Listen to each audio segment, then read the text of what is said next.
All right, Ashton. So here's what I got for you, man. So we're looking at your swing here, and we're gonna look at your load and stride here first. Okay. So when we load and stride, if we look at Mookie here over on the right side, we want to really feel loading into this back hip. So going into a good hip hinge. So that means butt's kind of pushing back.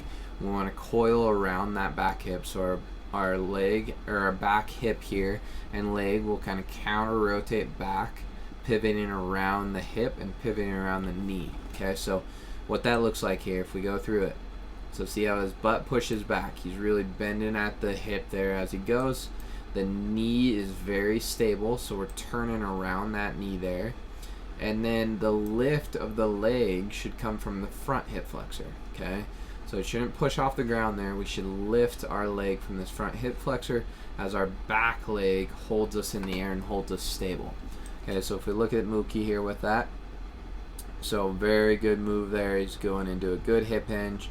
Back knee is very sturdy there, lifting from the hip flexor. So now if we look at your swing, take a look over here, we see a little bit more of a linear move back. So we're pushing off this ground, which is causing us to really move backwards towards the catcher. There's really no hip hinge in that. It's just more of a tip. Okay, you can see that back knee moves quite a lot there. Okay, so what that does is, from that position there, the only thing for us to do is to push forward, okay, and really start to leak energy forward and kind of drive forward. And then you can watch here as you kind of drive and go forward. I'm going to get kind of that Mookie out of the way and get it a little more in sync with yours. Okay, you can see you're really just falling at gravity there.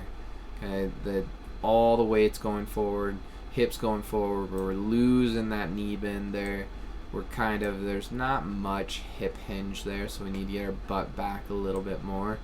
Versus Mookie here, you can see he's holding that hip hinge in his back hip. He's holding that knee bend there. The leg is what's kind of striding him forward. He still has forward movement with the hip, but it's not a lot. Okay, stretching the hands there as that front foot goes forward. And then what happens here is where that all comes into play. So since we have so much linear movement during the load and the stride, our body will now want to keep going forward. Okay, so we see Mookie really kind of stop on a dime and his head just stays still there. Whereas with yours here, your head's going to want to go forward quite a bit. Okay, so if I back this up just a little bit to where your heels kind of touch it, hitting the ground here, we can see everything wants to keep going forward.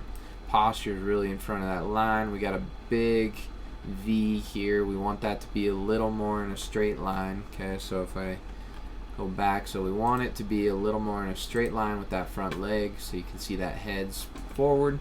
So we need to get that posture back. Okay, there as we go. So I think the first thing we want to really work on is how we load and how we stride, and how we approach kind of our launch position. So that position right there with Mookie, where his heel's about to hit the ground and he's starting to fire his hips, hands are still back, all that good stuff. Okay, so that's what we'll talk about in our Zoom call tomorrow. So we'll go over that a little more in detail and show you some drills to do at home with the torque trainer and so on.